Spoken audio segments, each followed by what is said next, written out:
In last lecture we have discussed about the multiplexer. In this lecture we will discuss about the demultiplexer.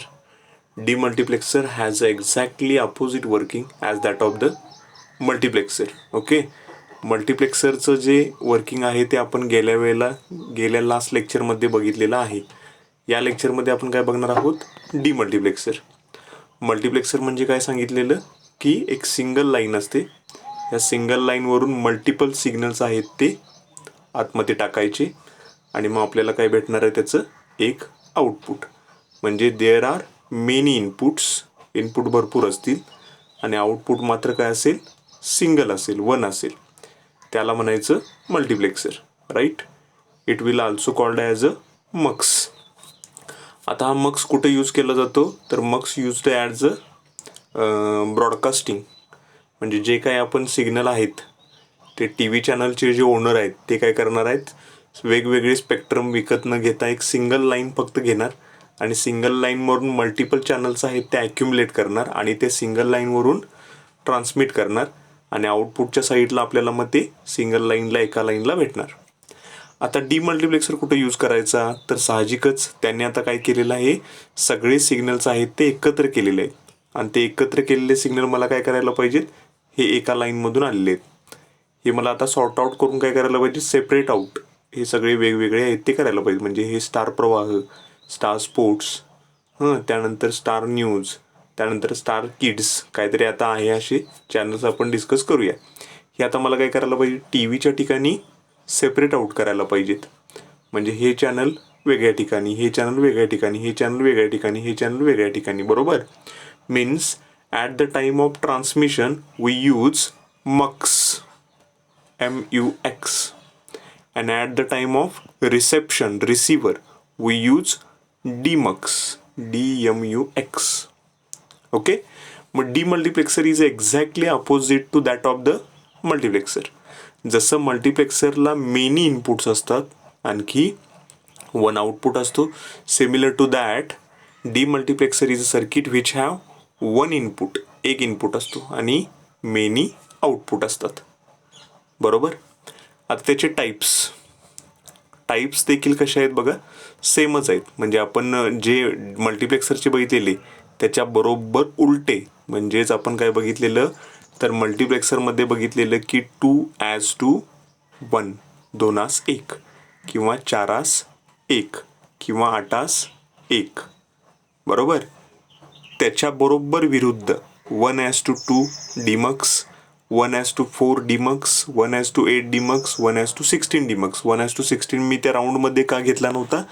कारण तो विचारत नाहीत. विचारतात कुठंपर्यंत? 1:2, 1:4, 1:8. बऱ्याच जणांना मी लास्ट लेक्चरला सांगितलेलं की 8:1 मल्टिप्लेक्सर तयार करून पाठवा. थोड्या जणांनी पाठवलेलं आहे, थोडे जण अजून पाठवायचे आहेत. आता ज्यांनी पाठवलेलं नाही त्यांनी पाठवू नका, कारण तुम्ही काय पाठवणार नाहीत हे माहीत आहे. ज्यांनी पाठवलेलं आहे त्यांचं रोल नंबर आहेत ते मार्क करून घेतलेले आहेत. ओके, त्यांना स्पेशल ट्रीटमेंट दिली जाईल. ज्यांनी पाठवलेलं नाही त्यांना. आता 1:2 डिमक्स, 1:4 डिमक्स, 1:8 डिमक्स म्हणजे काय बघा? तर प्रत्येक ठिकाणी इनपुट आहे तो 1 आहे, आउटपुट काय आहेत? 2 आहे किंवा 4 आहे किंवा 8 आहे. म्हणजेच इनपुट डी इन हा एकच राहील. आउटपुट मात्र काय होईल? पहिला वायच असायचा, एकच असायचा बघा मल्टिप्लेक्सरला. आता तो काय होईल? एकतर 2 असेल, Y0 Y1, किंवा 4 असतील, Y0 Y1, Y2 Y3, किंवा Y0 to Y7. म्हणजे Y0 to Y7 काय झालं? Y0 Y1 Y2 Y3 Y4 Y5 Y6 Y7 किती झाले? 8 झाले. म्हणजे याच्यामध्ये इनपुट एक असणार आहे, आउटपुट भरपूर असणार आहेत आणि काही सिलेक्ट लाईन्स असणार. काही सिलेक्ट लाईन्स आहेत ते असणार आहेत. याला म्हणायचं डीमल्टिप्लेक्सर. बरोबर. आता 1:2 डीमल्टिप्लेक्सर हा आला पहिला पॉईंट. 1:2 डीमल्टिप्लेक्सर म्हणजेच काय? तर ज्याच्यामध्ये एक काय आहे? तर इनपुट आहे, 2 आउटपुट आहेत. त्याचा फॉर्म्युला मी तुम्हाला ऑलरेडी सांगितलेला, 2m = n. कशासाठी? To find out the select lines. SL लिहितो मी. SL means select lines. आता यामध्ये n म्हणजे काय? तर n म्हणजे नंबर ऑफ आउटपुट, m म्हणजे select lines. If the number of output is 2 then the select line is 2चा कितवा घात म्हणजे 2 येणार, 2चा पहिला घात म्हणजे 2. बरोबर, म्हणजे सिलेक्ट लाईन्स किती असणार आहे, सिलेक्ट लाईन्स असणार 1 S0. बरोबर, म्हणजे 1:2 डीमक्स काय आणि मक्स काय, दोन्हींना सिलेक्ट लाईन्स 1 असणार. 1:4 डीमक्स काय आणि 4:1 मक्स काय, त्याला सिलेक्ट लाईन्स किती असणार, 2 असणार. आणखी 1:8 डीमक्स काय आणि 8:1 मक्स काय, त्याला सिलेक्ट लाईन्स किती असणार आहेत, 3 असणार. Am I right? ओके. आता प्रत्येक वेळेला मला काय घ्यायचं आहे मल्टिप्लेक्सर आणि डीमल्टिप्लेक्सरला, enable is nothing but the power supply असेल तरच हे वर्किंग तुमचं ऑन होणार आहे. म्हणजे इनेबल नेहमी काय असला पाहिजे, 1 असला पाहिजे, ऑलवेज प्रेझेंट. इनपुट किती असणार आहेत, 1च असणार आहे. आउटपुट किती असणार आहेत, नावातच दिले 2 असणार, म्हणून Y0 आणि Y1. करेक्ट. मग आता इनपुट 1 आहे, आउटपुट मात्र 2 आहेत. म्हणजेच सिलेक्ट लाईन डिसाईड करणार की इनपुट हे कोणत्या बाजूला गेलं पाहिजे. ज्या वेळेला D in is equal to, आता हा डी इन एकदा Y0 कडे जाईल आणि एकदा Y1 कडे जाईल. हे डिसाईड कोण करणार आहे, सिलेक्ट लाईन. म्हणजे सिलेक्ट लाईनचे कॉम्बिनेशन डिसाईड करणार. मग सांगितलेलं आहे तुम्हाला की व्हेरिएबल जर 1 असेल तर त्याचे कॉम्बिनेशन्स किती असतात, 2. व्हेरिएबल जर 2 असेल त्याचे कॉम्बिनेशन किती असतात, 4. व्हेरिएबल जर 3 असतील त्याचे कॉम्बिनेशन किती असतात, 8. सध्या आपल्याजवळ व्हेरिएबल किती आहे, 1 आहे. त्याचे कॉम्बिनेशन एकतर 0 किंवा 1. म्हणून इनेबल 2 ठिकाणी 1, सिलेक्ट लाईन्स एकदा 0 किंवा एकदा 1. ज्या वेळेला सिलेक्ट लाईन्स ही 0 असेल तेव्हा डी इनपुट म्हणजे डाटा इनपुट कुणाकडे जाईल, Y0 कडे जाईल. म्हणून Y0च्या खाली डी इन लिहिले बघा, Y1च्या ठिकाणी डॅश, काय येणार नाही. आणि जेव्हा S0 सिलेक्ट लाईन्स ही काय असेल की 1 असेल त्यावेळेला डी इन कुणाकडे जाईल, Y1 कडं. म्हणून हा ज्या वेळेला 1 आला त्यावेळेला डी इन आला 1. ओके, पुन्हा एकदा सांगतो.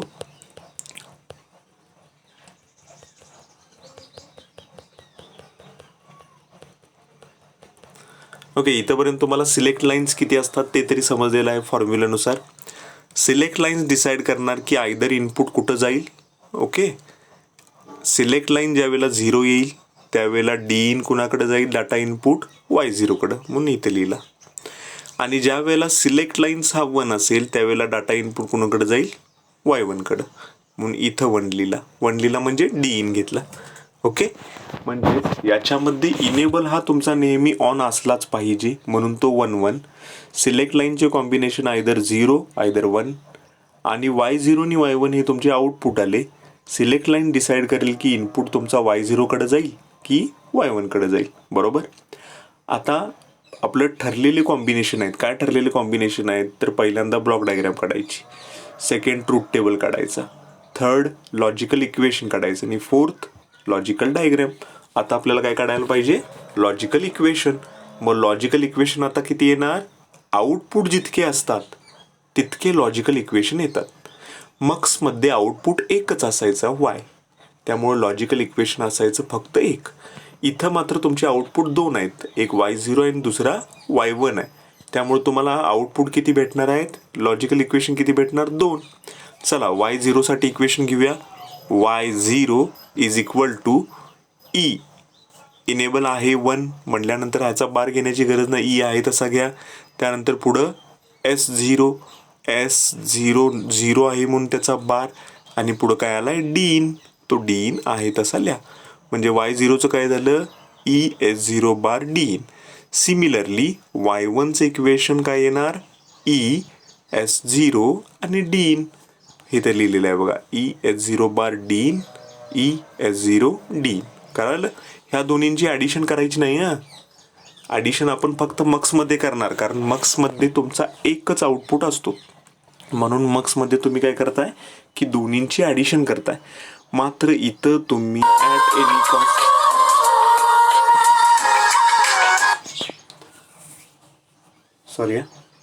मात्र इथं तुम्ही ॲट एनी कॉस्ट कुठल्याही प्रकारे ॲडिशन करायची नाही आहे. ES0 बार डी इन हा तुमचा Y0, कारण तुमचे आउटपुट आहेत ते सेपरेट आहेत. आणखी Y1 ES0 डी इन. समजलं? आता आपल्याला काय काढावी लागणार आहे? Logic diagram. Logic diagram separate आल्या पाहिजे. ओके. ईची एक लाईन मारली, S0ची एक लाईन मारली, त्याला नॉट गेट दिला, कारण मला S0चा बार पण लागणार आहे. ही S0 बारची लाईन झाली, ही डी इनची लाईन झाली. बरोबर. Y0चं इक्वेशन काय होतं? ई S0 बार आणखी डी इन. Y1चं इक्वेशन काय होतं? ई S0 आणखी डी इन. चला, मग आता यांच्यामध्ये काय आहे? तर गुणाकार आहे. मल्टिप्लिकेशन म्हणले कोणतं गेट? And gate. म्हणून एक अँड गेट काढा. त्याला जोडायचा काय? ई S0 बार आणखी डी इन. त्यांचं मल्टिप्लिकेशन केलं, मला आउटपुट मिळालं Y0. ओके. त्यानंतर सेकंड आउटपुट माझं काय यायला पाहिजे? ES0 D in.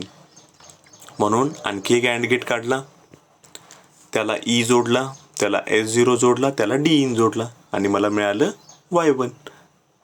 समजलं?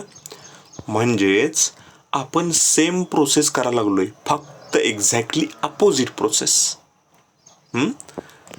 अपोजिट प्रोसेस जी आपण मक्सला वापरलेली त्याच्या बरोबर विरुद्ध. मक्सला काय होतं? तर मक्सला इनपुट भरपूर असायचे, आउटपुट एकच असायचं. इथं आपल्याला त्याच्या बरोबर अपोजिट असणार आहे. ओके. आता त्याचं वर्किंग तुम्हाला मी सांगितलंय. नॉमिनल फक्त 1-2-3 ओळी लिहायचे आहेत. Figure A shows block diagram of 1:2 demultiplexer. बरोबर. Where D in is input, Y0 Y1 are output आणि S0 काय होता? Select line. फिगर बी काय दाखवते? तर ट्रूथ टेबल. त्यानंतर इक्वेशन काय आले? Y0 ES0 bar D in. Y1चं काय आलं? ES0 D in. Figure C काय दाखवते? Logic diagram of 1:2 demultiplexer. बरोबर. इथं आपण 1:2 डीमल्टिप्लेक्सर बघितलाय. पुढचा जो आहे तो 1:4 डीमल्टिप्लेक्सर. आता 1:4 म्हणजे नावातच आहे त्याच्या. याला इनपुट किती घ्यायचे आहेत? साहजिकच एक. नेहमी डावी बाजू असते ती इनपुटची. आउटपुट किती घ्यायचे आहेत? साहजिकच 4. इनेबल नेहमीचा घ्यायचाच. इनपुट आपण एक घेतला डी इन, 4 आउटपुट घेतले Y0 Y1 Y2 आणि Y3. हा जो आहे तो 1:4 डीमक्स आहे. बरोबर. आता 1:4 डीमक्स म्हणजे 4 आउटपुट आले. फॉर्म्युला आपल्याला काय सांगतोय? 2m = n. बरोबर ना. मग 2m = n. याच्यामध्ये n काय आहे? आउटपुट आहे. आउटपुट किती आहेत? 4. 2m = 4. 2चा कितवा घात म्हणजे 4. 2 = 4. Therefore m = 2. म्हणजे सिलेक्ट लाईन्स किती आल्या? 2. म्हणून S0 आणि S1 या झाल्या सिलेक्ट लाईन्स. बरोबर. ह्या 2 सिलेक्ट लाईन्स डिसाईड करतील की इनपुट कोणाकडे जाईल? Y0 कडे जाईल, Y1 कडे जाईल, Y2 कडे जाईल की Y3 कडे. आता इथंच मी तुम्हाला सांगतो कोणाकडे जाईल ते. S0 S1 चे कॉम्बिनेशन लिहायचे सगळे. मग सगळे कॉम्बिनेशन्स तुम्हाला कसे लिहायचे ते सांगितलेले आहेत मी. S0च्या ठिकाणी 2 वेळा 0, 2 वेळा 1. S1च्या ठिकाणी एकदा 0, एकदा 1, एकदा 0, एकदा 1. पहिलं कॉम्बिनेशन काय आलं? 0 0. त्यावेळेला डी इन जाणार Y0 कडे. दुसरं इक्वेशन काय आलं? 0 1. त्यावेळेला डी इन जाणार Y1 कडे. तिसरं इक्वेशन आलं 1 0. त्यावेळेला डी इन कुणाकडे जाणार? Y2 कडे. आणि चौथं इक्वेशन आलं 1 1. त्यावेळेला डी इन कुणाकडे जाणार? Y3 कडे. संपला विषय. इथं तुम्हाला आउटपुट आहे ते भेटतं. करेक्ट. तेच पुन्हा आपण ट्रूथ टेबलमध्ये चेक करूया. ट्रूथ टेबल नेहमी ई आहे तो 1 1 1 1 सगळीकडे लिहायचा. S0 S1 कॉम्बिनेशन 0 0 0 1 1 0 1 1 जे तुम्हाला मी आत्ता सांगत आलेलो आहे तेच. मग 0 0च्या वेळेला डी इन कुठं जाणार? Y0 कडं. 0 1च्या वेळेला Y1 कडं. 1 0च्या वेळेला Y2 कडं आणि 1 1च्या वेळेला Y3 कडं. ओके, ज्या ठिकाणी जाणार नाही त्या ठिकाणी डॅश डॅश करून टाकायचं. आता जितके आउटपुट तितके लॉजिकल इक्वेशन्स. म्हणजे आता लॉजिकल इक्वेशन किती भेटणार? 4. y0, y1, y2 आणि y3. बरोबर ना? मग इक्वेशन आता पहिल्यांदा मला लिहायला पाहिजेत. मग y0 साठी मी इक्वेशन काय घेणार? y0 साठी e1 आहे ना, मग e1 त्याचा पूर्ण असा पट्टा ओढायचा. त्यानंतर s0 0 आहे म्हणून त्याचा बार, s1 0 आहे म्हणून त्याचा बार, आणि d त्याच्याजवळ आला म्हणून d. सिमिलरली y1 साठी e s0 बार s1 d. तुम्ही बघा हां, क्रॉस व्हेरीफाय करा. आता मी ट्रूथ टेबल बघून इक्वेशन लिहायलो, ह्या डायरेक्ट इक्वेशनवरून माझं इक्वेशन लिहित नाही, मी वरती ट्रूथ टेबल बघायला लागलोय. त्यानंतर y2 is equal to e s0 s1 bar d, and the last one is y3 is equal to e s0 s1 and last one is d. आता हे माझे इक्वेशन याच्याबरोबर कम्पेअर करा. हे सगळे बरोबर असणार. मी ट्रूथ टेबल बघून इक्वेशन लिहिलेत, तुम्ही देखील ट्रूथ टेबल बघूनच इक्वेशन लिहायचे. Okay. Then the last point is logic diagram. आता लॉजिक डायग्रॅम मध्ये मला आउटपुट किती भेटणार आहेत? 4. 4 या आउटपुटमध्ये काय आहे? मल्टिप्लिकेशन. म्हणजे किती अँड गेट येणार?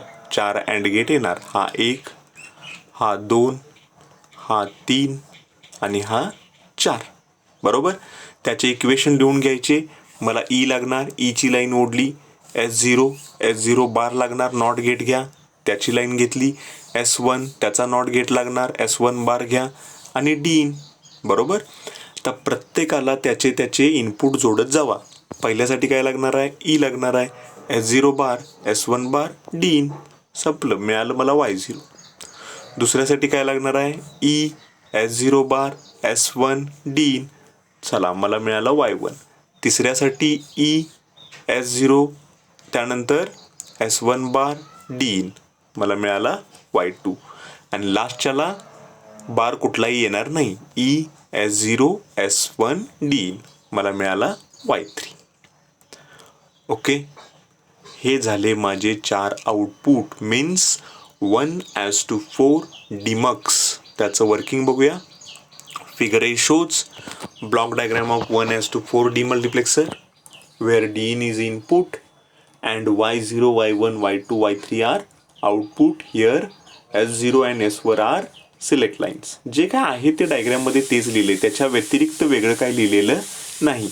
Figure B shows truth table of 1:4 demultiplexer. Equations आहेत ते इक्वेशन्स लिहिले. आणि फिगर C काय दाखवते? Logic diagram of 1:4 demultiplexer. आता तुमच्यासाठी एक टास्क. कोणतं टास्क?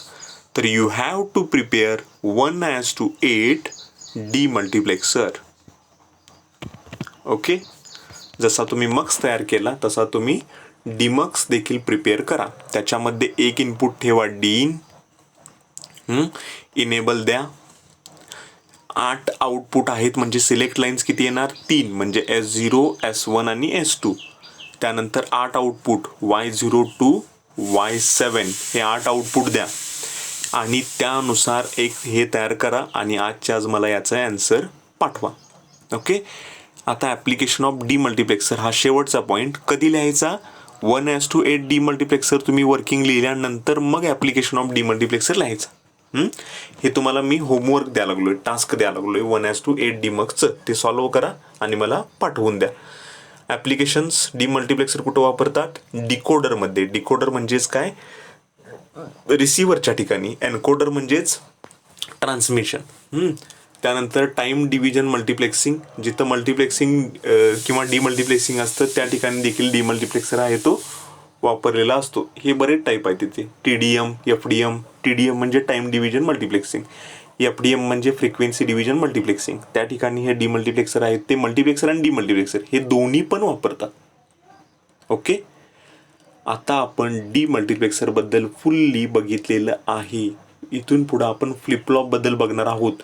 पाठीमागं जे काय तुम्हाला टास्क दिलंय ते तुम्हीच कंप्लीट करायचं आहे. मी त्याचा आन्सर तुम्हाला पाठवणार नाही किंवा देणार देखील नाही. त्यामुळं 8:1 मल्टिप्लेक्सर आणि 1:8 डीमल्टिप्लेक्सर हा तुमचा तुम्ही प्रिपेअर करा. ओके, समजते. इथं आपलं लेक्चर संपलेलं आहे. Demultiplexer is exactly opposite to that of the multiplexer. एकतर तुम्ही मल्टिप्लेक्सर लक्षात ठेवा किंवा डीमल्टिप्लेक्सर लक्षात ठेवा. सगळे ॲट अ टाईम लक्षात ठेवण्याची आवश्यकता नाही. ह्याच्या उलटं ते, त्याच्या उलटं हे, इतकं लक्षात ठेवा फक्त. ओके, थांबूया आपण इथं.